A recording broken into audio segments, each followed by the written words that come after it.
संसार के विषय में पूज्यपाद स्वामी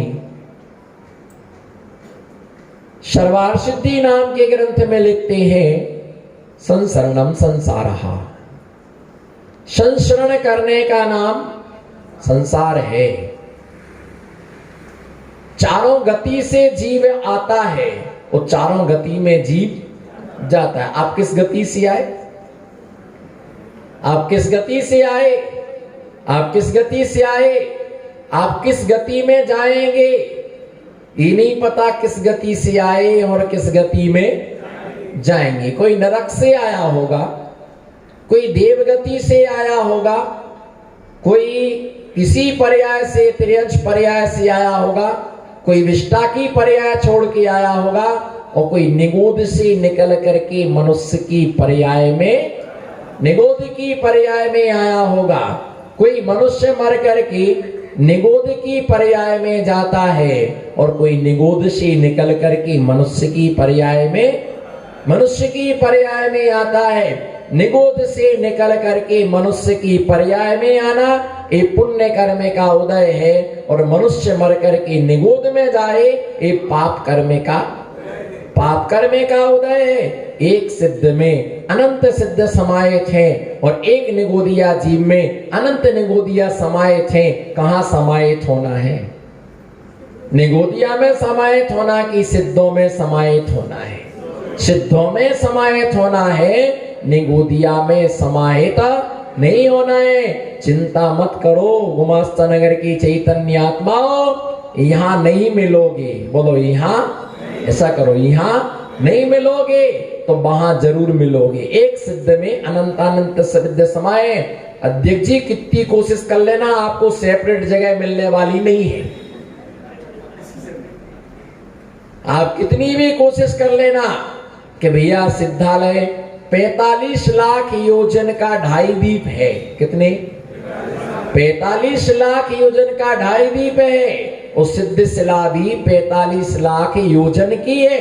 जम्बू द्वीप, लवण समुद्र, धातकी खंड, कालोदधी समुद्र, आधा पुष्कर, ये 2.5 द्वीप है और 45 लाख योजन का है। और 45 लाख योजन की सिद्ध शिला है। सिद्ध शिला में रत्ती भर स्थान नहीं है कि जहां पर कोई सिद्ध विराजमान ना हो। जो समुद्र लवण समुद्र है, कालोदधी समुद्र है, उस समुद्र में से मुनि मोक्ष गए। कहां से? बोलो ना, समुद्र से। अरे समुद्र से कोई मोक्ष जा सकता है? बोलो, समुद्र से कोई है? कैसे कैसे जा सकता है समुद्र से मोक्ष? इतना बड़ा समुद्र, इतना बड़ा समुद्र है, कैसे जा सकता है? यही तो जैन दर्शन की विशेषता। मैं आपके लिए वही आइटम खिलाऊंगा जो आपने नाम तक नहीं सुना होगा। वो घिसा पिटा सास बहू की कहानी सुनाई, वो तो आप रामलीला मैदान में कितनी बार सुन चुकी। हाँ ना, बोलो ना। एक सास थी, सास भी कभी बहू थी, और एक और वो सीरियल आता घर घर की। अरे नहीं सुनाना है, वो तो रोज ही सुना रहे आप। जब वो सास बहू की चर्चा करते लोग मुंह बनाने लगते, कहां से मेटा ला गया, क्लोज करो इसके लिए। अपन तो अरे समुद्र से भी मोक्ष गए। कहां गए? अब समुद्र से मोक्ष कैसे जाएगी भैया? मुनियों के भी शत्रु होते हैं, मुनियों से भी शत्रुता रखने वाले लोग होते हैं। जिन्हें मुनियों पर क्रोध आता है वो उन पर उपसर्ग करते हैं, और वे उपसर्ग के समय मुनिराज को उठा करके समुद्र में फेंक देते हैं। उस समुद्र में फेंका, जैसे ही समुद्र में फेंका और मुनिराज आत्म ध्यान में लीन हुए, और वहीं से उन्हें घातिया घातिया कर्मों का क्षय करके मोक्ष के लिए प्राप्त कर लिया। इसलिए वो समुद्र सिद्ध कहलाते हैं। समुद्र से उन्हें मोक्ष हो गया। ऐसे अनंत मुनियों के लिए समुद्र में फेंका गया और अनंत मुनि वहां से मोक्ष के लिए प्राप्त हो गए। इसलिए सिद्धालय में एक सिद्धों में अनंत अनंत सिद्ध समाहित हैं। सुनो दौलत वालों, सुनो सेठ साहूकारों, बहुत पैसा है, नहीं मैं तो सेपरेट जगह चाहिए अपन को। तो क्या नरेश जी रिजर्वेशन करवा लेना और पूछ लेना एसी वगैरह है कि नहीं वहां। नहीं भैया हमको तो सफोकेशन बहुत होता है। और गुमास्ता नगर में तो कुछ ज्यादा ही सफोकेशन होता लोगों के लिए, ज्यादा ही सफोकेशन होता है। और वहां पास में मत बैठना, कोरोना हो जाएगा। अरे भैया कर्म के कल्लाओ, लाख जतन कर लेना, तुम्हें सेपरेट जगह वहां मिलने वाली एक सिद्धों में अनंतानंत सिद्ध समाये थे, वहां मिलने से पहले यहां मिल लेना। और जो यहां मिलकर के रह लेता है वो वहां भी रह लेता है, और जो मनुष्य गति में मिलकर के नहीं रह पाया वो सिद्धालय में क्या रह पाएगा। मुनिराज के लिए फेंक दिया और वे मुनिराज वहां पर उनको मोक्ष हो गया। तो 45 लाख युवन की सिद्ध शिला पर रत्ती भर भी जगह नहीं है। समझ आओगे भाई रजत भाई की नहीं कि जगह सेपरेट चाहिए। अपन तो अपना अलग से रिजर्वेशन करवा लो, इन सबको बस में भर दो, अपन इंडिका गाड़ी से चलेगी। वहां घूसखोरी नहीं चलती, रिश्वत नहीं चलता है। वहां टीटीआई को 100 का नोट दे दिया, सेपरेट व्यवस्था करा देना। सब खड़े खड़े खड़े होके जाएंगे, हम आड़े होके जाएंगे। सब खड़े होके जाएंगे हम।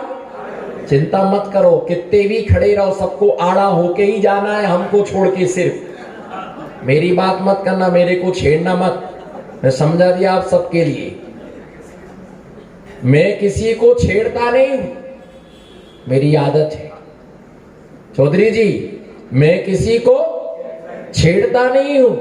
और यदि किसी ने मुझे छेड़ा तो फिर मैं उसे छोड़ता, मैं किसी को छेड़ता नहीं हूं, इसलिए मैं चौथे काल का साधु हूं। और मुझे किसी ने छेड़ा तो मैं उसे छोड़ता नहीं, इसलिए मैं पंचम काल का साधु। दोनों रूप हमारे पास में, समझ जाओ आप। समझदार के लिए कमबख्त गुब्बारा, कमबख्त गुब्बारा हवा में इतना फूल जाता है, बोलो कमबख्त गुब्बारा हवा में इतना फूल जाता है, आकाश में उड़ने के बाद अपनी औकात। कमबख्त गुब्बारा हवा में इतना फूल जाता है कि आकाश में पहुंचने के बाद अपनी औकात। इसलिए हमेशा अपनी मर्यादा में रहना, गुरुओं के लिए कभी भूलना नहीं, उनके उपकार को कभी विस्मृत नहीं होना। तुम्हें उन्होंने तुम्हें कितने मौके दिए, कितना अवसर तुम्हें दिया, जिससे कोई नहीं बचा सकता, उससे तुम्हें गुरु बचाता है। पतंग आकाश में उड़ती है, आकाश भाई पतंग आकाश में उड़ती, मज्जा के द्वारा उड़ती जाती, जैसे ही ऊपर पहुंचती है तो गोता खाती। वो क्या खाती है? अगर वो नीचे गोता खाए तो फटी धोती का एक पुछड़ा बांध दो, उसकी पूछ बांध दो, एक धागे का टुकड़ा उसमें, फिर भी ऊपर जाकर के गोते खाती है। चिंता मत करो, ऊपर जाके गर्रा रही है, गिर्रा हमारे पास है, मत गर्रा, गिर्रा हमारे पास। जैसे उसने झटके देना चालू किए, आ जाओ बेटा नीचे। एक इस हाथ की कोहनी पर रहता है, एक हाथ में रहता है, आ जाओ। और 10 मिनट के बाद उसको ऊपर से नीचे। तो ध्यान रख करके चलना, ऊपर जाने में वक्त नहीं लगता और नीचे आने में भी वक्त नहीं लगता है। सिद्धों में वो सभी सिद्ध समा करके रहते, अनंत अपने अपने सुख का अनुभव करते हैं। ऐसे 2.5 दीप में कोई कहीं से आता, कोई कहीं से आता। भरत चक्रवर्ती के 923 पुत्र, कितने कितने? भरत चक्रवर्ती के 923 पुत्र निगोद से निकल करके भरत चक्रवर्ती के वो पुत्र बने। कौन?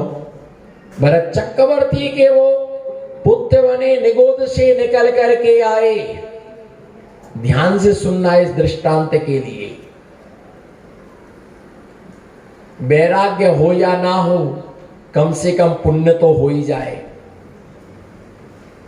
923 पुत्र जब निगोद से निकल के आए, वो 10-10, 12-12 साल के हो गए, 14 साल के हो गए, 15 साल के हो गए, 18 साल के हो गए, पर उन्होंने कभी पिता को पिता नहीं कहा, मां को कभी मां नहीं कहा, कभी भोजन नहीं मांगा, कभी पानी नहीं मांगा, मुंह से एक शब्द नहीं बोला।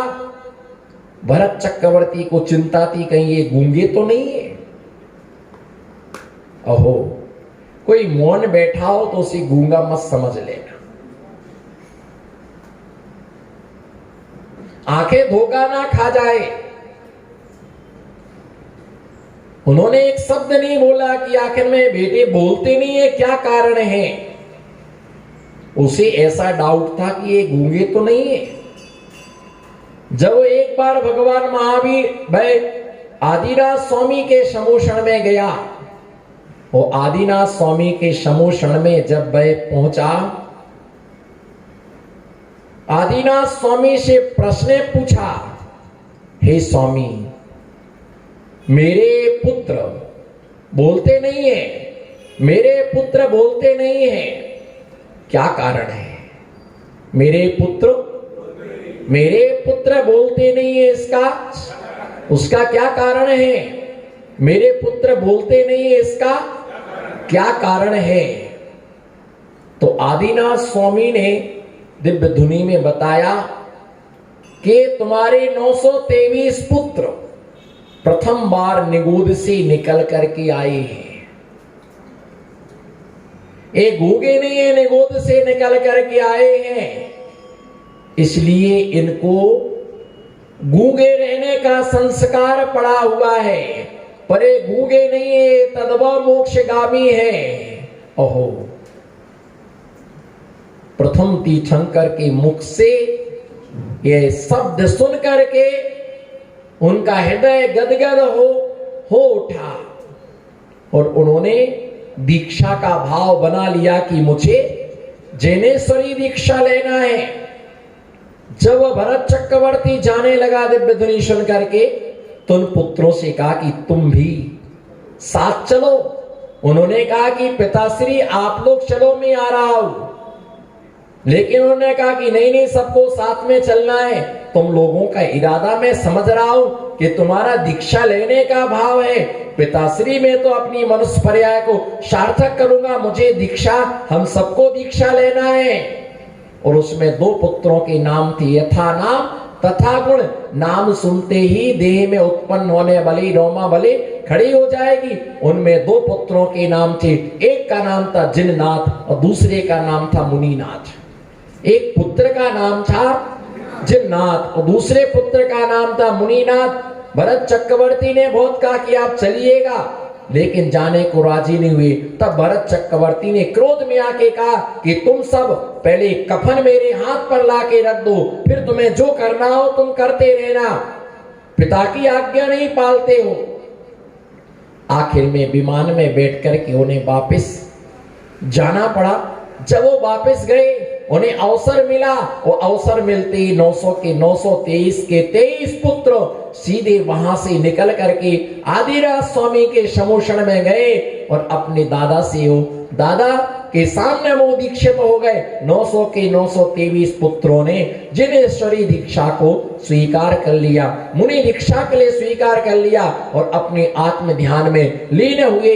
चपक श्रेणी पर आरूढ़ किया और 4 घातिया कर्मों का क्षय करके 923 पुत्रों ने एक साथ केवल ज्ञान को प्राप्त कर लिया। विशेष बात यह है, प्रथम बार निगोद से निकले। बोलो, प्रथम बार निगोद से निकली, प्रथम बार मनुष्य पर्याय, प्रथम बार जिनकुल, प्रथम बार तीर्थंकर भगवान का दर्शन, पहली बार ही वैराग्य, पहली बार ही दीक्षा, पहली बार ही आत्मा का ध्यान और पहली बार में ही कर्मों का क्षय हो गया। फेल होने का कोई काम नहीं रहा। तो ऐसे वह प्रथम तीर्थंकर के समोषण में 923 जीव मोक्ष के लिए प्राप्त, उन्होंने मोक्ष के लिए प्राप्त कर लिया। भैया ये ध्यान रख करके चलना, ऐसा पुण्य सबका कहाँ होता है। बोलो, ऐसा पुण्य सबका कहाँ होता है। सोचने वाले सोचते रह जाते हैं, सोचने वाले सोचते रह जाते हैं, वो अपना कार्य कभी भी कर नहीं पाते हैं, कभी भी मोक्ष के लिए प्राप्त कर नहीं पाते। संसार में ही जन्म मरण निरंतर करते रहते। पहली बार में ही उन्होंने मोक्ष के लिए प्राप्त कर लिया। संसार में उन्हें भटकना नहीं पड़ा, संसार में उनको जन्म मरण करना नहीं पड़ा, संसार के दुख भोगना ना पड़े, सीधे निगोद से निकल करके मनुष्य योनि में आए और हमें यही पता नहीं कि हम कहां से आए और कहां, बोलो कहां से आए, कहां से आए कहां जाओगे। एक जना तो ऐसा ठर्रा दिमाग का, कैसा ठर्रा दिमाग का, ठस बुद्धि वाला, उससे पूछा कहां से आए थे, कहां जाओगे, बोले जठे से आया था, बठे ही जाऊंगा। जठे से आया, बठे ही जाऊंगा, मैंने नरक से तो नहीं आया, बोले नरक से आया हूं तो नरक जाऊंगा। और ऐसे लक्षण कुछ दिए जिससे पहचाना जाता कि तुम नरक से आए। ऐसे लक्षण है कि जिससे पहचाना जाता कि तुम, जो व्यक्ति हमेशा लड़ने में कमर कस के लड़ने को तैयार रहता है, और जब देखो जो मिले अर्घम निरपामती, न रात देखे, न दिन देखे, न शाम देखे, न सुबह देखे, न भक्ष देखे, न अवक्ष देखे, न आलू देखे, न प्याज देखे, न गाजर देखे, न मूली देखे, जो मिले, न ताजे का ज्ञान, न बासी का ज्ञान, न चौकी का, न होटल का, न भोजनशाला का, कई अंड गंड जिसको नहीं है, कोई भी जो मिल जाए बस अर्घम निरपामती। और उसके बाद बोले मजा आ गया, समझ जाना नरक से निकल के आया, खाओ पियाओ सागर, खाओ पियाओ सागर नरक से निकल करके आया है। और जो बिल्कुल हर डिब्बा को खोल खोल के देखता रहे, क्या रखा क्या रखा, इस अलमारी में, उस अलमारी में, इस डिब्बे में कुछ तो मिल जाए, और आग लूगर जो मिले वो खा ले, समझना त्रियंच गति से आया है। कहां से आया है, क्योंकि त्रियंचों को कुछ भी अवक्ष नहीं होता है। और उस सात्विकता से पालती लगा करके सुखासन से बैठ करके जो मिले उसके लिए आराम से ले लेता है, और थोड़े भोजन में संतुष्ट होता है, भक्ष्य पदार्थों का सेवन करता है, अभक्ष्य पदार्थों का दूर से परिहार कर देता है। समझना ये देवगति से आया है, उसका हाव भाव ही बताता कि ये देवगति से आया है। तो ऐसे कुछ लक्षण होते हैं कि जिससे पता चलता है किस गति से आया है। और हर आदमी को अपनी गति पता है कि हम कहां जाऊंगा। आपका सब पाप तुमको पता, आपकी सारी छल कपट मायाचारी आपको पता, कितना आपके पास माल है आपको, बोलो ना, कितना माल आपका बैंक में जमा है वो आपको पता, कितना बैलेंस शीट है आपको पता, कितना देना है, इधर देखो कितना देना है और कितना लेना है, ये सब तुमको क्या है पता है। और फिर भी क्या है, गरीब बनते घूमते रहते। संसार ऐसा ही है, सच बताने को कोई तैयार, बोलो ना, पहली लाइन वाले सच नहीं बताते तो दूसरी लाइन वालों का तो क्या पूछे, बोलो। और जब भी आदमी आएगा ना, इधर देखो, जमीन को मत देखो, पृथ्वी का एक बनोगे। आचार्य विमल सागर जी को देखोगे तो आचार्य बनोगे। नमो सिद्धाड़म, नमो सिद्धाड़म। हाँ बोलो जी। तो ये संसार में सच बताने के लिए कोई राजी नहीं है। मैंने ये तो देखा कि जितने मेरे पास आते, क्या मालूम मेरी किस्मत क्या है, मैं क्या लिखा के ला, क्या मैंने कर्म किया होगा, जितने आते सारे दुखी आते हैं, सारे दुखी आते। एक आता, महाराज जी आशीर्वाद दे दो इस साल ब्याह हो जाए। पहली लाइन में देख लो आप, दूसरी लाइन में नहीं जाना। एक आता आशीर्वाद दे दो शादी हो जाए, महाराज आपके आशीर्वाद से शादी हो जाए, तो फिर आपके साथ चौका लगाने का हम ही काम करेंगे। वो पता चला कि मेरा छक्का लगा दिया। एक शादी के लिए आता, दूसरा आता है बोले महाराज ऐसा आशीर्वाद दो बहू अच्छे से खिलाए, वो भी पहली लाइन में बैठे हुए हैं, बहू अच्छे से खिलाए, बेटा अच्छा व्यवहार करे। एक आता है बोले महाराज जी बहुत समस्याएं, इधर देखो बहुत समस्याएं, कुछ तो करो महाराज, एक आध माला बता दो, एक आध पूजा पाठ अभिषेक, क्या करें महाराज, ये समस्याओं से हम निपट ही नहीं पा रहे। एक जाति और दृष्टांत भी फॉलो करते, रहट की घड़ियों के समान रहट चलती है ना, तो एक पाइप में पानी भरता है और एक ऐसी समस्याएं, क्या करें समस्याएं भैया, ये सब समस्या नहीं होती तो महाराज जी काहे को बनती। एक महिला एक महाराज बाबा जी के पास, एक बाबा जी थे मंदिर के बाहर, वो पत्रा खोल के ज्योतिष का बैठे होंगे, लंबी दाढ़ी थी और सब गोली गट्टा दवाई रखे थे। तो एक आदमी पहुंचा, बोले बाबा बाबा बहुत परेशान है। बोलो ना, बाबा बाबा बहुत परेशान है। बोले क्या परेशानी है? बोले बीवी सुनती नहीं, मानती नहीं, बना के देती नहीं, झगड़ा करने को तैयार रहती है, कहती तुम कुछ कमाते नहीं, कुछ काम के नहीं, कुछ दाम के नहीं, बस हमारी बीवी का कोई उपाय बता दो, बाकी तो सब बढ़िया है। बोले भैया अगर बीवी की दवाई होती तो मैं बाबा क्यों होता? बीवी की अगर दवाई होती तो मैं बाबा, उसी लिए तो मैं बाबा बनाऊं। बोले इसकी दवाई सेठी जी, इसकी दवाई तो एक ही है कि बस छोड़ो छाड़ो हमारे साथ दाढ़ी रखा के बाबा हो जाए, इसका दूसरा कोई इलाज ही नहीं है। ऐसा संसार तो समाधि गम्य, समाधि गम्या शम संसार विकार भाया समाधि गम्या परमात्मा संज्ञा। और ऐसा क्या है? परमा समाधि गम्या।